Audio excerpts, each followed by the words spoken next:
Ladies and gentlemen, welcome to the Week 6 preview show of the B&E podcast presented by Premium. The Packers and Steelers, they're enjoying a bye week, but we're here for another week, gearing you up for a full slate of football. What's going on, Ed? Nothing much, man. Another day, another dollar. How you doing? I'm good despite my Orioles getting swept out of the I can never remember what conference we in. The ALDS. American. Yeah. Yeah, Who did y'all play? I know we're American, but I've just butchered it twice. We played the Texas Rangers, and Oh, they got beat you. us quite soundly um, in Baltimore and the final game in Texas. So looking like a bright future, but not enough this year to get it past the first round. So Yeah, at least y'all were able to turn y'all franchise around. The Nats are still in the gutter for what I can see. But I saw Bryce Harper and the Phillies are looking like they'll probably beat. I think they're playing the Braves, right? no, they Whoever the got hell they're playing. yeah, they beat the Braves. They'll have the Diamondbacks, I think, in the championship series. So I think I might be rooting for the Phillies just because Bryce Harper is Same. connected to the Nats. But we'll see what happens. Yeah. Let's get into this opening drive though. Colts quarterback, Anthony Richardson has been placed on IR and is be out expected 4 to 8 weeks. Dolphins rookie running back sensation Devin Achane or Achan, however you pronounce that, has been placed on IR, sidelining him for at least 4 games. The Rams have traded their wide receiver Van Jefferson to the Falcons and swapped 2025 late draft picks. The Cardinals placed running back James Conner on IR, and the Vikings placed Justin Jefferson on IR. That might be a big loss for them. And it seems like around that mark of the year where people start getting hurt and people get put on IR. So we will definitely keep you updated on injuries, major injuries throughout the league. Before we get started with this episode, though, this episode is brought to you by Premium, a CBD and wellness company. Check out their full line of CBD infused products, which make great stocking stuffers for the upcoming holiday season. Perfect for athletes, weekend warriors, soccer moms, and even armchair quarterbacks. They have CBD infused honey, which is a personal favorite, as well as tinctures and mint and regular flavor. Most importantly, they are veteran and women owned, so come get some of this sweet hemp-tation and taste the premium difference. Use code B and E for 15% off your order. Their website is premium.com. That's PREHEMIUM.com. Again, that's PREHEMIUM.com. Now let's get back to our show.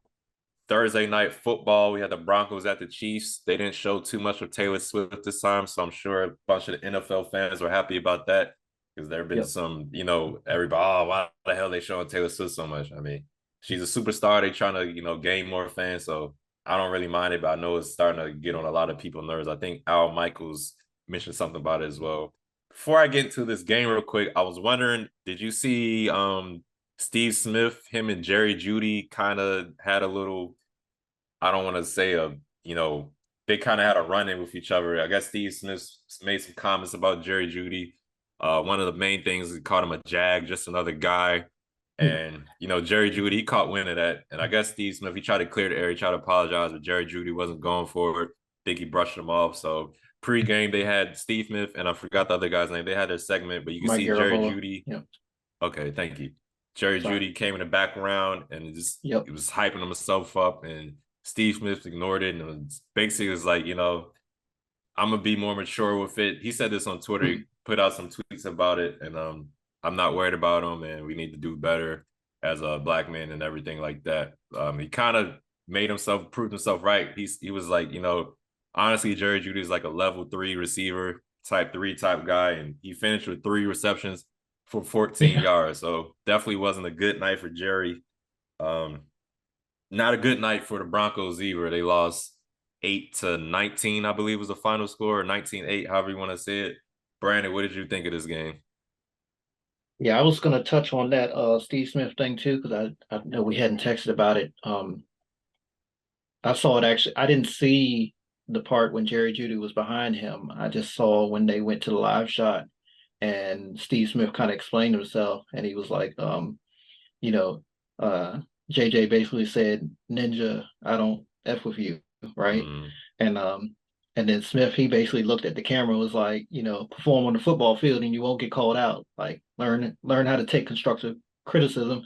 Then he was like, that's it, back to the studio. And like Steve Smith had like the straightest face ever.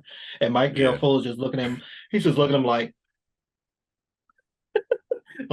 yeah, those two have camaraderie. So Mike G, he knows how he is. They've been working together the past couple years on Thursday Night Football. So very okay, interesting pregame for that.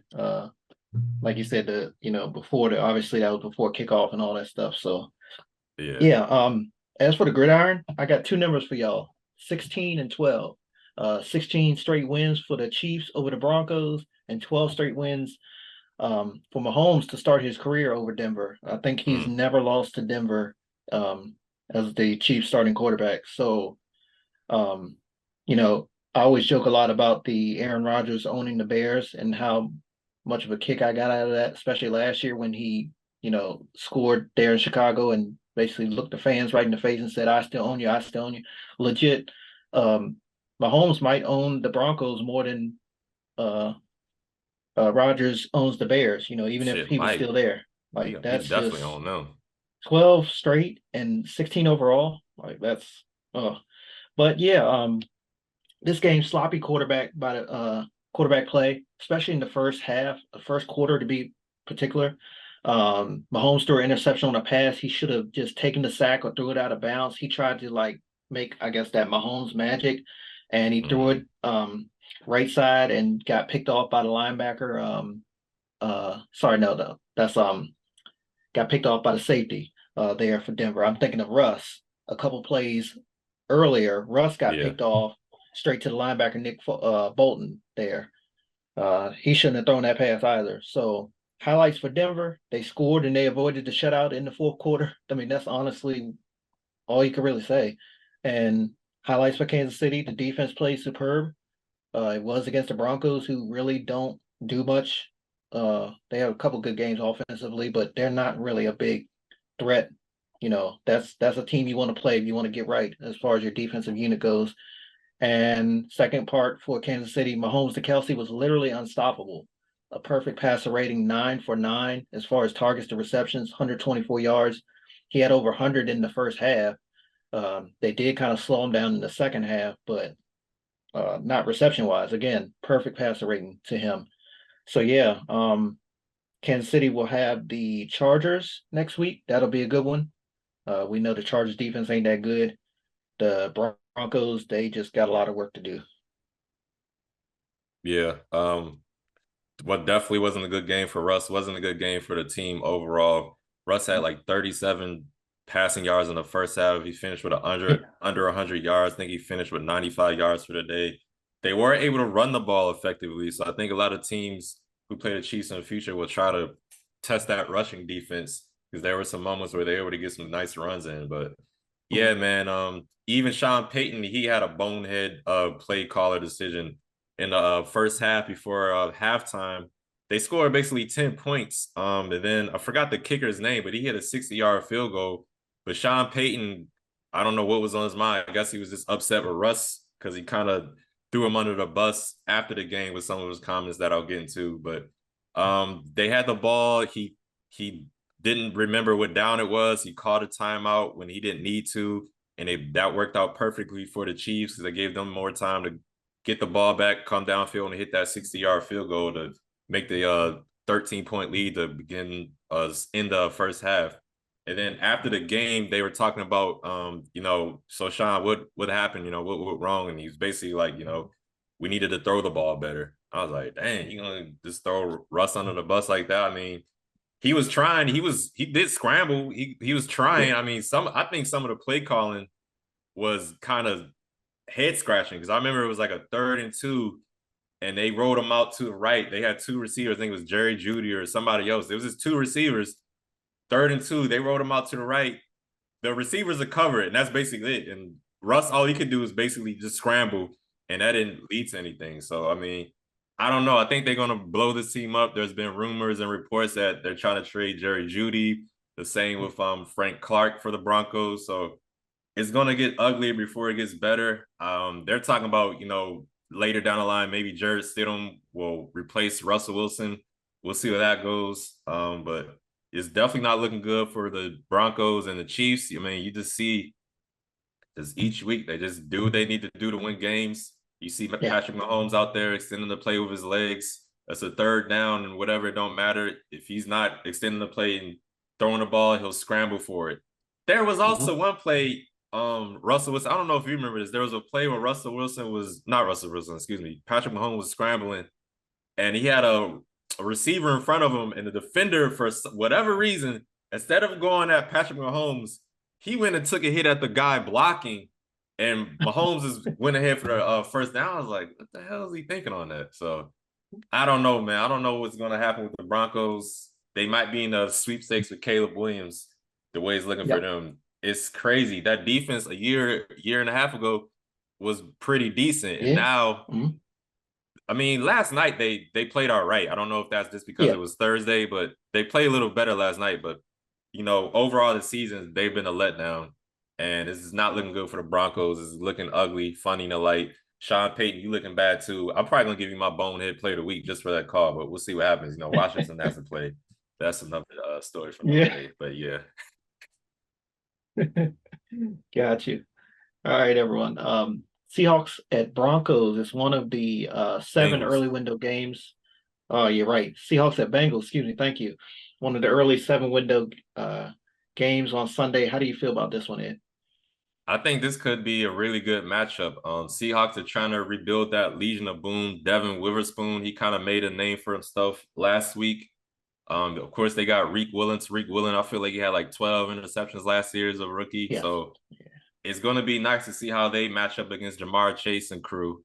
If I had to pick someone, I'm still kind of leaning to the Bengals. I just think Joe Burrow is starting to get into a groove. And no offense to Geno, but I think Burrow's just a little bit better than Hmm. Geno Smith at this point. But I think I wouldn't be surprised if the Seahawks came in there and got the win. They got a nice Yep. rushing attack.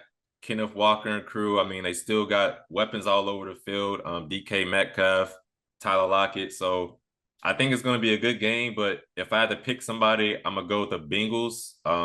We'll see how Jamar Chase, if he can still build off what he did last week with 15 receptions and 3 touchdowns. I think it might be a little bit more difficult for him. But yeah, if I had to pick someone, I think I'm gonna go with the Bengals in this one. What about you? Yeah.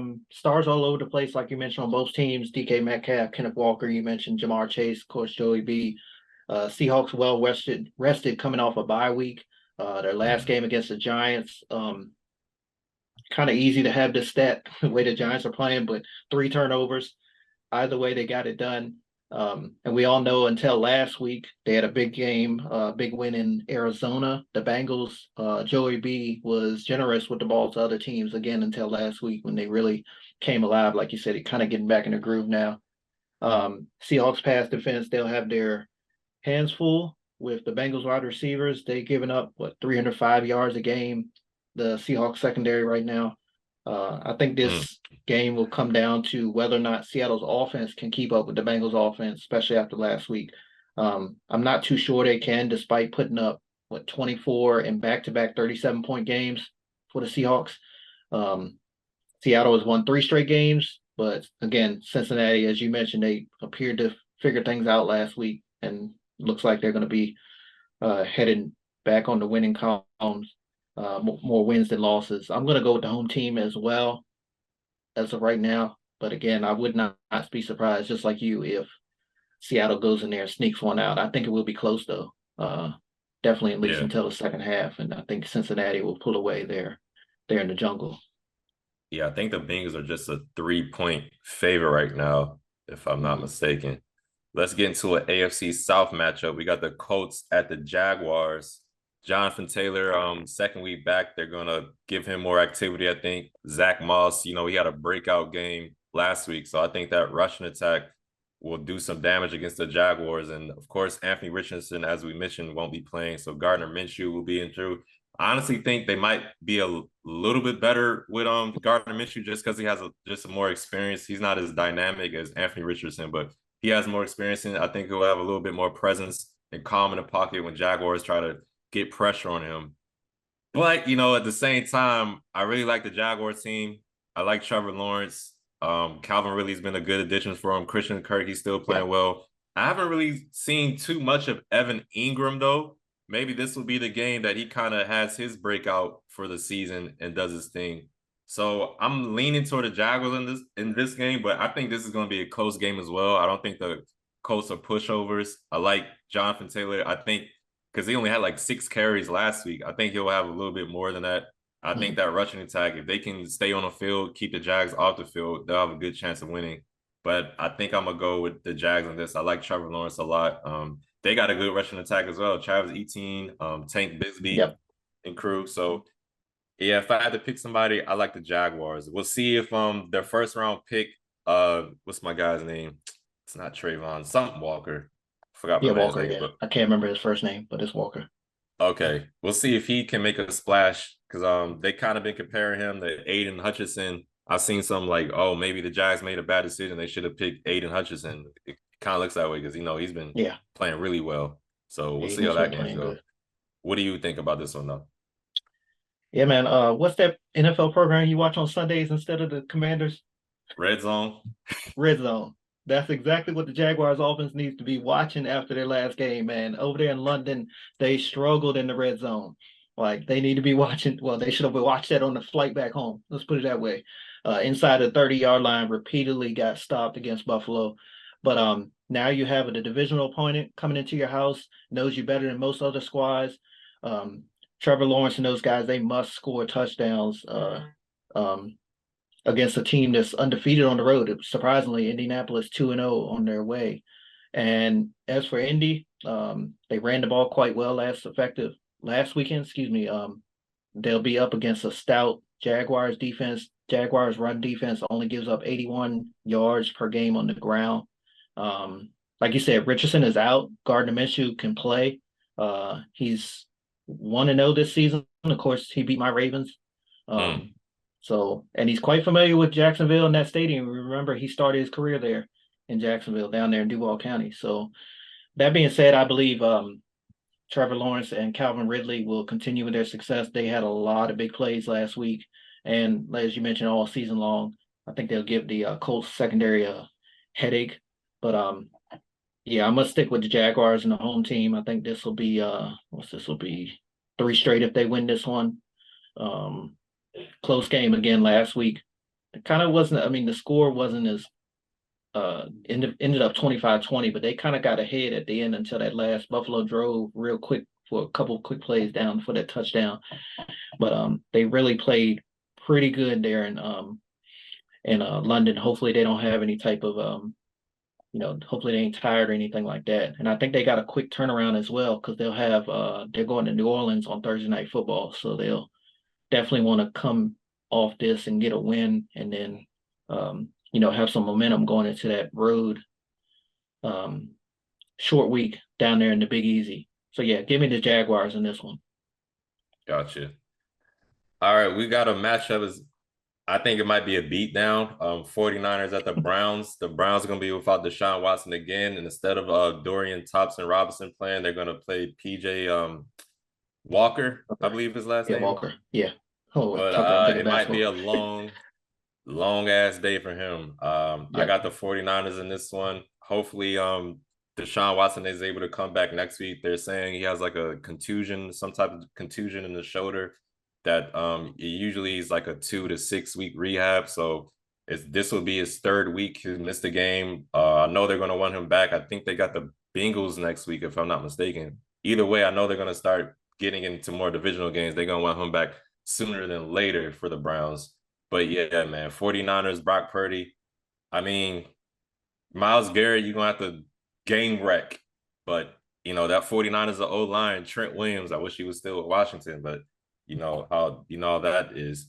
I just don't see the Browns having a shot at them.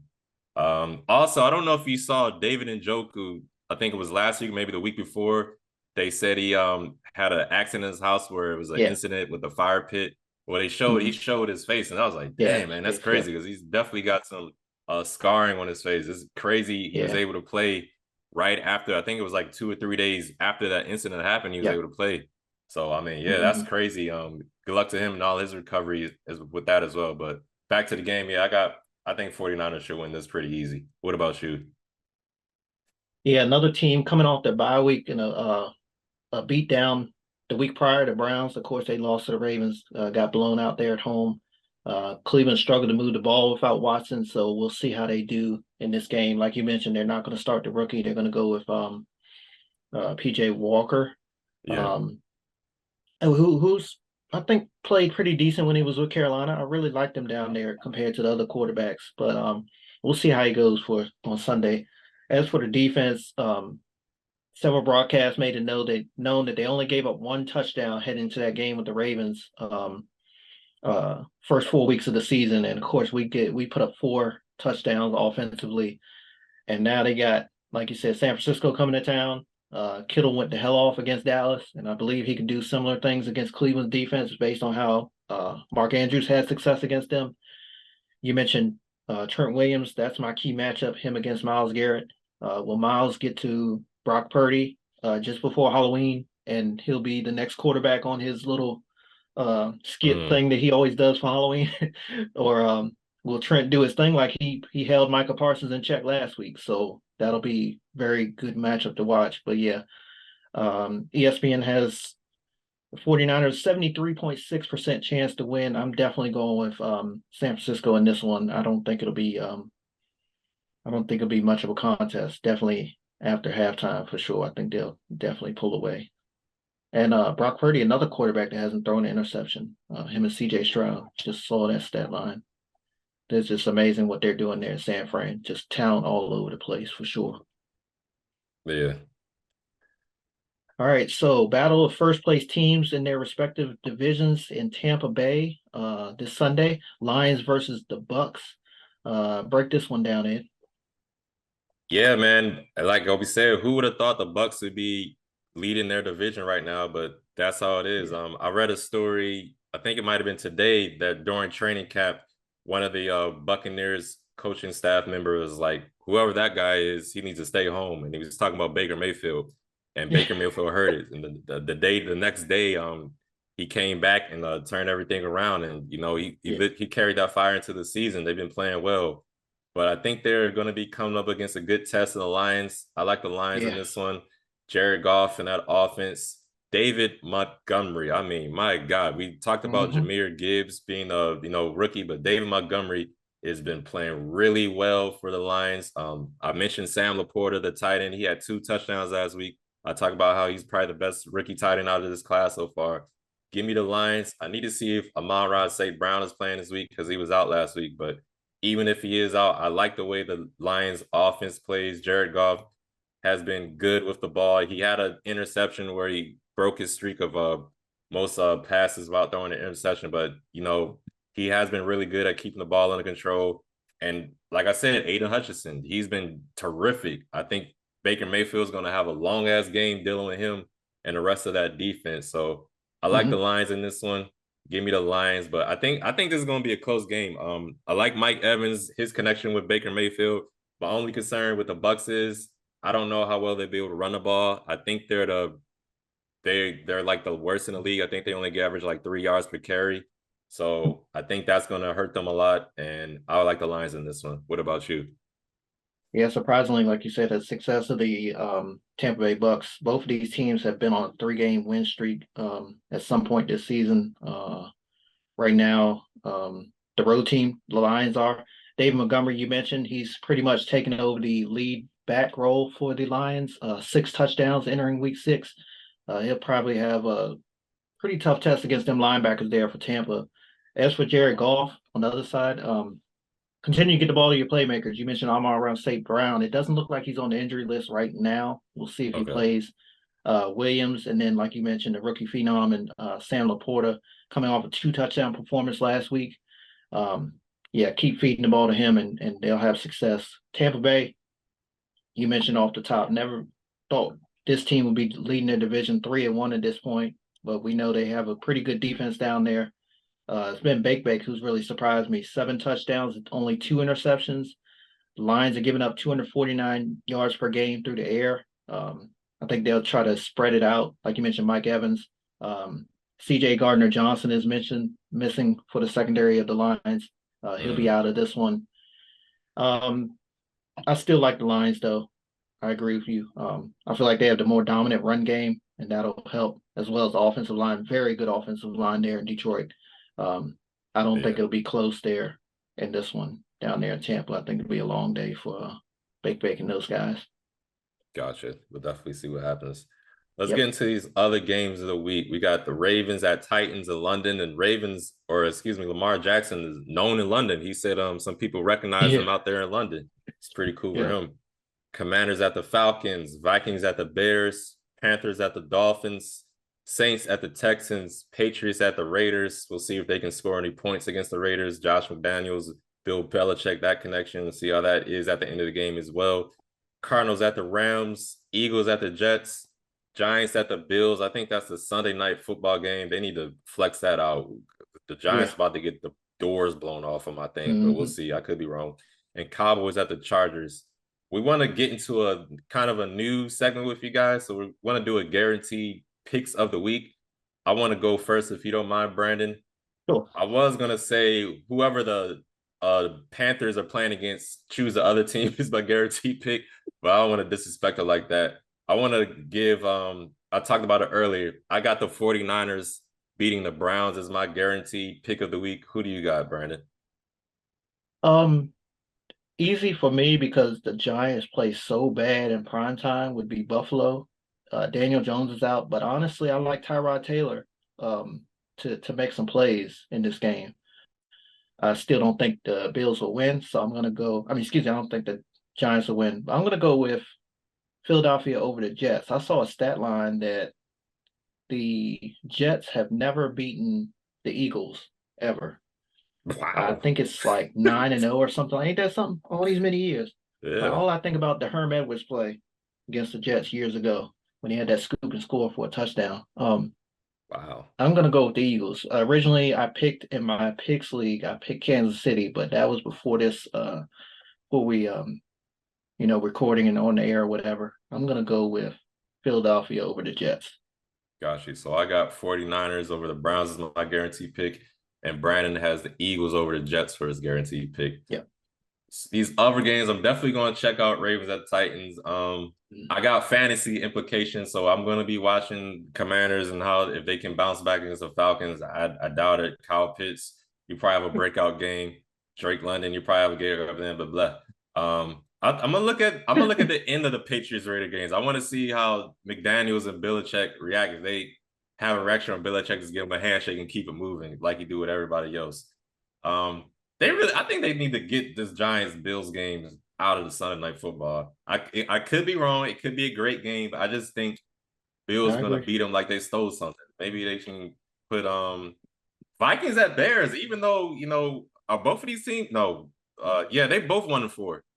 I think that's gonna be a good game. Honestly, Justin Fields looked great. He looked fucking amazing against Commanders. I don't see him doing too much worse against the Vikings. They're going to be without Justin Jefferson, but it's a divisional matchup. I like Vikings at Bears. I'm gonna watch that game a little bit too. And Cowboys at Chargers. We'll see if the Cowboys can bounce back against the Chargers. I think it'll be a more competitive game, but we'll see.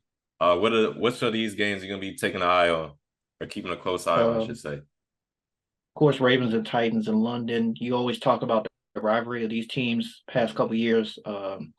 Physical team with the Titans, they are. We're physical as well.